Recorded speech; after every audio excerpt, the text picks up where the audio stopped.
یەکێک کوردێک بوو ئەو ژناڵەکانی ئەنار نسخۆی نەیکرد ئیتر بە جەماعەت یعنی بوو مەدرسەیەکی یوسفی بۆ ئێمە لە ڕاستیە.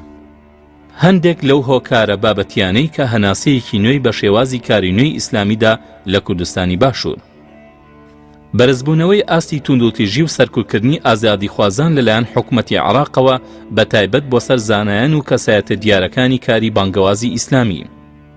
زیادبوون و فراوانبوونی ڕیزی بەرگریکاری شۆڕشی نوێی کوردستان و دەرکەوتنی بۆشایی کاری ئیسلامی بە شێوازی دەستە جەمعی و لە شێوەی ڕێخستنی حیزبیدا تاکو جوانی و تەکاملی شۆڕشی کوردی تەواو بکە دەرکەوتنی ئاڕاستەی مارکسێتی لە شەقامی کوردیدا و مامەڵەکردنێکی نادروست و ئێرهابیانە لەگەڵ واقعی کاری ئیسلامی و هێزی دینیدا کە نزیک بوو هاوکێشەیەکی خراپ دروستکە ئەم هۆکارانە و چەندان هۆکاری بابەتی دیکە و دەرانجامەکانیان وای کرد لەلایەن سەرکردایەتی کاری ئیسلامی بیر لەوە بکاتەوە بەرەیەکی جیهادی دابمەزێنێ بۆ بەرپەرشدانەوەی هەر جۆرە ستەمکاریەک لە کوردستاندا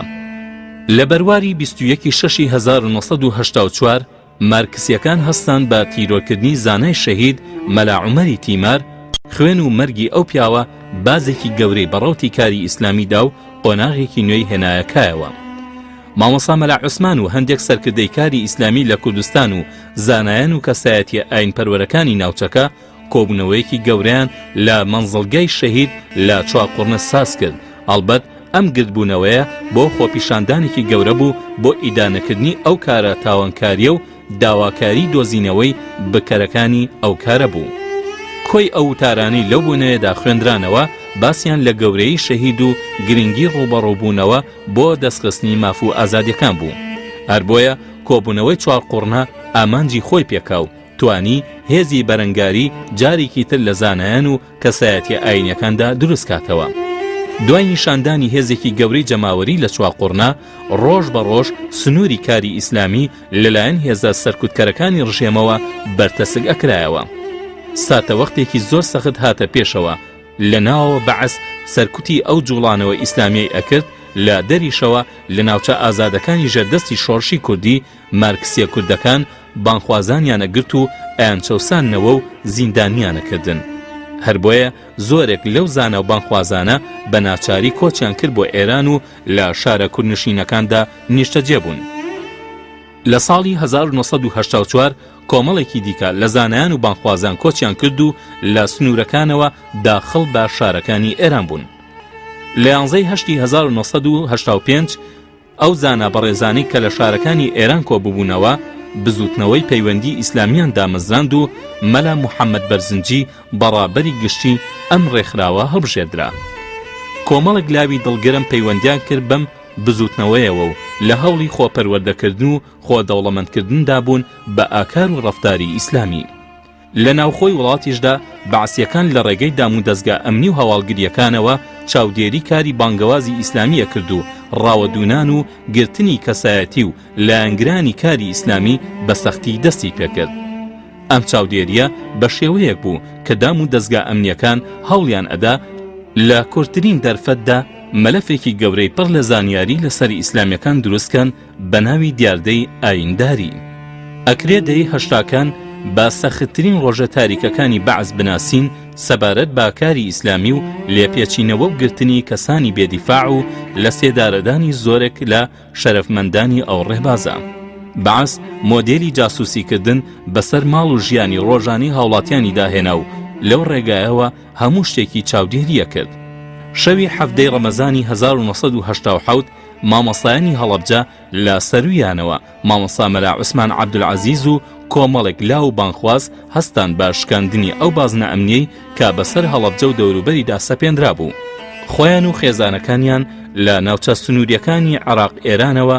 چوونە ناوخاکی ئێران و لە ناحیەی سێباباجان سەر بە قەزای پاوە نیشتەجێ بوون ڕۆژێک دوای ڕۆیشتنی مامۆستا مەلا عوسمان و هاوڕێکانی خەڵکی دەڤەری شارە زور پیانزانی هەر بۆیە زۆرێکی تر لە خەڵکی هەڵەبجە و سەی سادق و شارە زور بە شوێن ئەواندا چوونە دەرەوە کە ژمارەیان نزیکەی 11,000 کەسە بوو لە ناوچەکانی پاوە و کرماشان و سنەدا نیشتەجێ بوون ئەم کۆچە دەستە جەمعیەش جارێکی دیکە کاری ئیسلامی هەنگاو پیاڵەگرێت و ئەیخاتە قۆناغێکی گرنگ و هەسیارەوە لەگەڵ گەیشتنی مامۆستا مەلا عوسمان و هاوڕێکانی بەرپرسانی بزوتنەوەی پەیوەندی ئیسلامی کە بریتی بوون لەو زانا و کەسایەتیە ئیسلامیانەی پێشتر چووبوونە ئێران هاتنە خزمەتی مامۆستا مەلا عوسمان و پێشنیاری بەشداری مامۆستایان کرد لەو بزوتنەوەیەدا و داوایان کرد کە جەنابیان ببێتە ڕابەری گشتی بزوتنەوەکە. لە حوزەیرانی 1970 دا و لە شاری سنە لە کۆنفرانسێکی تایبەتدا برایانی پەیوەندی ئیسلامی بەڵێن و بەیعەتی جیهاد و تێکۆشان بە مامۆستا مەلا عوسمانە دەن و ناوی بزوتنەوەکەش لە ڕابیتەی ئیسلامیەوە ئەکەنە بزوتنەوەی ئیسلامی لە کوردستانی عێراق. داواکارین لەخوای پەروەردگار خدا بە میهرەبانی خۆت تۆ ئێمە دەکردەوە بە موسڵمان، تۆ ڕێگەی ڕاستی نیشان داوین ئەم ڕێگەی ڕاستە و ئێمە فەخرە پیشانازیەکەین بەمەوەکە بە میهرەبانی خدا لوتفی کرد ئێمەی کرد بە موسڵمان و ئێمەی حرەکەیەکی ئیسلامی لەسەر ئەساسی کتاب و سنەت و سیرەتی سەلەف و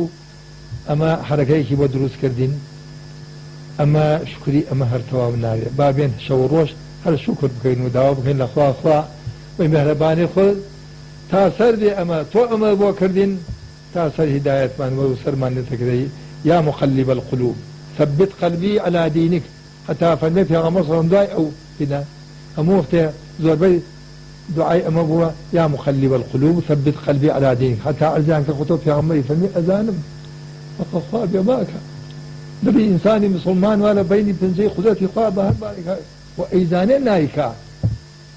بەڵام هەر ئەوەکە لەبەر ئەوە یعنی مامۆسایانی ئاینی و بالأخص مامۆستا مەلا عوسمان یعنی پەرۆدەی قورئان و پەرۆدەی سنەتی پێغەمبەر بوو، یعنی ئاگادار بە هەموو سیاسە و ڕامیارەکانی پێغەمبەری ئیسلامە بە عەلەیهی سەڵات وسەلام لە هەموو بوارەکانیەوە. جا لەبەرەوە مامۆستا مەلا عوسمان ڕەحمەتی خوای لێبێ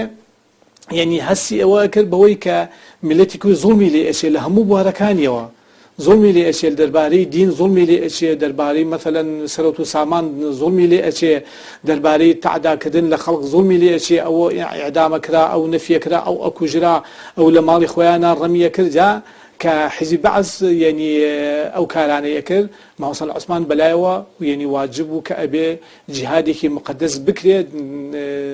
عليه و دژی حیزبی بەعث. بەحەقەت حیزبی بەعثیش یعنی حیزبێ بوو کە یعنی ئەسڵی ناوەکرۆکەکەی لەسەر کوفر دامەزرا بوو. ظروف و کاتێک هاتە پێش و پێویست بوو کە